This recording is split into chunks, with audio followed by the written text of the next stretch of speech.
Good afternoon students. Basic इंग्लिशेर आरो एकटी इम्पोर्टेंट क्लासे चले आसलाम। This is voice change. तो आज के देखो वॉइस चेंजेर दुटो रूल्स आमी सेट करेছি दुटो टेंसेर ऊपर बेस करे। तो टेंसेर ऊपर बेस करे यदि आमरा वॉइस चेंज गुलो करी, हाँ देखो एकटा क्लासे समस्त टेंसेर ऊपर तो कखनोई सम्भव नय। तो जादेरके आमी बेसिक पढ़ाई बा जारा आमार काछे कम्पिटिटिव इंग्लिश पढ़ते आसे बा जारा अनलाइने पढ़े तादेर रिक्वेस्टे क्लासटा दिচ্ছি। प्रत्येके किन्तु सम्पूर्ण क्लासटा देखे नोट डाउन करे नेबे, ठीक आछे? चलो स्क्रीनशटेर जोन्नो कयेक सेकेंड समय दिচ্ছি।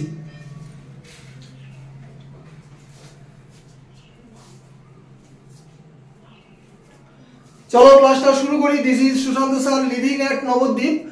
देखो दुटो भेरी भेरी इम्पोर्टेंट टेंस, যারা টেন্স শিখতে চাও তাদের টেন্সটাও শেখা হয়ে যাবে এবং সাথে সাথে এই দুটো টেন্সের উপর হ্যাবাচক, নাবাচক, প্রশ্নসূচক হাজার হাজার সেন্টেন্স দেখ না কেন তোমরা অবশ্যই রাইট করে আসতে পারবে।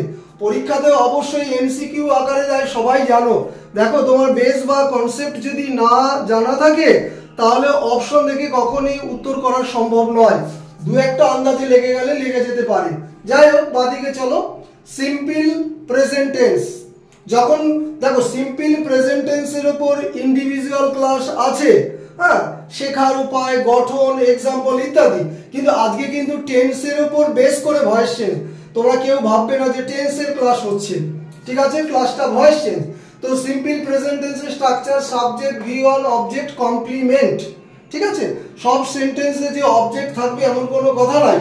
তো অবজেক্ট ছাড়া কখনো ভয়েস চেঞ্জ হয় না, এটা কিন্তু খেয়াল রাখবে। তো দেখো অ্যাফার্মেটিভ মানে হ্যাবাচক, হি প্লেজ ক্রিকেট, সে ক্রিকেট খেলে। এবার ভিসিআর, ভিসিআর মানে ভিসি রুল, আর ফর রুলস হবে। অবজেক্ট আগে আসবে, তারপরে অবজেক্ট অনুযায়ী অ্যামিজার হবে, কিন্তু ভার্বের থার্ড ফর্ম বাই, তারপরে সাবজেক্ট, অর্থাৎ সাবজেক্ট যেটা প্রথমে ছিল সেটা লাস্টে চলে যাবে। ভিসি যখন তুমি করছো মানে ভয়েস চেঞ্জ মানে প্যাসিভ ভয়েস, ভার্বের থার্ড ফর্ম জানাটা ভীষণ জরুরি। অতএব কনজুগেশন অফ ভার্ব অর্থাৎ V1, V2, V3 প্রত্যেকে কিন্তু মুখস্থ করে নেবে বিভিন্ন নিচু ক্লাসের গ্রামার বই থেকে। যাই হোক, এবার দেখো যেটা আমি অ্যাফার্মেটিভে লিখেছি সেটা এক্সাম্পল হিসাবে লিখেছি। দেখো এখানে অবজেক্ট নিশ্চয়ই ক্রিকেট। আমরা প্রত্যেকেই জানি ক্রিয়াপদকে কি বা কাকে দিয়ে প্রশ্ন করলে যেটা আনসার পাওয়া যায় সেটাই হলো অবজেক্ট, ঠিক আছে? তাহলে অবজেক্ট ক্রিকেট আগে লিখলাম। এবার কি বলে যে অবজেক্ট অনুযায়ী অ্যামিজার, ক্রিকেটের একটা মানে খেলাধুলার নাম, অবভিয়াসলি ইজ হবে। ভার্বের থার্ড ফর্ম কি হবে? Played by him. ম্যাক্সিমাম ক্ষেত্রে বাই হয়, কোনো কোনো ক্ষেত্রে টু হয়, অ্যাট হয়, ইন হয়, সেগুলো কিন্তু ব্যতিক্রম, ঠিক আছে? এবার দেখো দ্বিতীয়টা আমাদের কি বলেছে? নেগেটিভ সেন্টেন্স, অর্থাৎ সিম্পল প্রেজেন্টে নেগেটিভ। তুমি নেগেটিভের স্ট্রাকচারটাও শিখে যাচ্ছ। হি ডাজ নট প্লে ক্রিকেট, অর্থাৎ সাবজেক্টের পর ডু নট বা ডাজ নট হয়। যেহেতু এখানে সাবজেক্টটা হি মানে থার্ড পারসন সিঙ্গুলার নাম্বার, সেহেতু আমাকে বাধ্য হয়ে ডাজ নট লিখতে হলো। টেন্সের ক্লাসে আরো ডিটেলস বোঝানো আছে। তাহলে হি does not play cricket. VCR কি মানে ভিসি রুল কি হবে? অবজেক্ট আগে আসবে। বারবার বলি অবজেক্ট অনুযায়ী অ্যামিজার হবে। দেখো সবই এক, নেগেটিভে শুধু একটা নট এক্সট্রা হয়েছে, ঠিক আছে? এটা মনে রাখবে, তাহলে হবে। V3 বাই সাবজেক্ট, এটা দেখে নেবে নিজেরা। এবার দেখো এই নেগেটিভের যে সেন্টেন্সটা লিখেছিলাম সেটাকে উদাহরণ ধরে আমি আশাটা করছি। Cricket is not played by him. আপাত দৃষ্টিতে ইজি বলে মনে হলেও তোমরা যখন মিক্সড দেবে তখন ঘাবড়ে যাও। এবার দেখো number 3 most important, interrogative sentence, অর্থাৎ সিম্পল প্রেজেন্টের ইন্টারোগেটিভ সেন্টেন্সের রুলস কি হয় মানে স্ট্রাকচারটা কি হয়? ডু বা ডাজ প্রথমে বসে। তো যেহেতু এখানে হি, আমি ডাজ দিয়ে শুরু করব। ডাজ হি প্লে ক্রিকেট, অবশ্যই কোশ্চেন মার্ক। ভিসিআর কি লিখেছি? দেখো ভিসি রুল অবজেক্ট অনুযায়ী, বারবার বলি অবজেক্ট অনুযায়ী কি আসবে? অ্যামিজার, ভার্বের third form by, subject, question mark. আনসারটা ইজ ক্রিকেট, কারণ ক্রিকেট আমার অবজেক্ট ছিল, অবভিয়াসলি সিঙ্গুলার নাম্বার।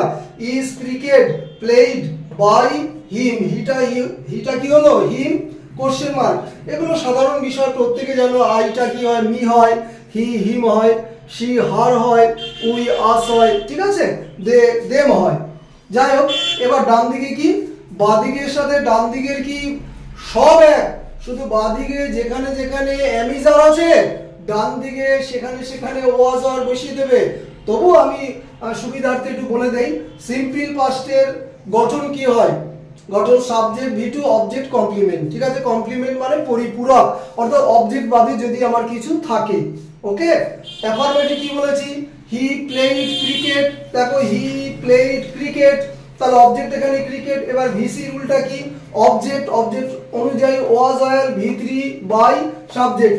দেখো বাদিকে চলে যায়, দেখো object am is are V3 by subject, দেখো অ্যামিজারের পরিবর্তে ওয়াজ ওয়্যার বসেছে।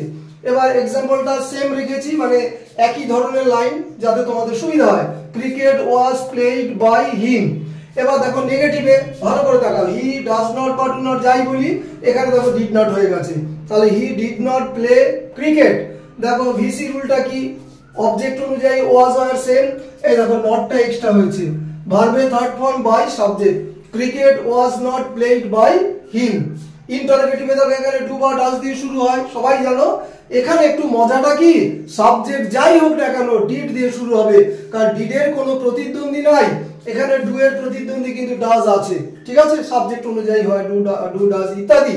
তাহলে এখানে ডিডের কোনো প্রতিদ্বন্দ্বী নাই, তাহলে did he play cricket question mark. এবার ভিসি রুলটা কি হবে, দেখো অবজেক্ট অনুযায়ী কিন্তু ওয়াজ ওয়্যার, ঠিক আছে, অনেকবার বলে দিলাম, ওয়াজ ওয়্যার অবজেক্ট ভার্বে third form by subject question mark. এবার দেখো এক্সাম্পলটা ক্রিকেট, তাহলে was cricket played by him question mark. আগামী ক্লাসে প্রেজেন্ট কন্টিনিউয়াস আর পাস্ট কন্টিনিউয়াস দিয়ে করব, এরকম 3-4টে ক্লাস করলে মাঝে মাঝে, কারণ পরের দিন আবার কম্পিটিটিভের অন্য ক্লাস দেব, করলে তোমাদের ভয়েস চেঞ্জগুলো শেষ হয়ে যাবে।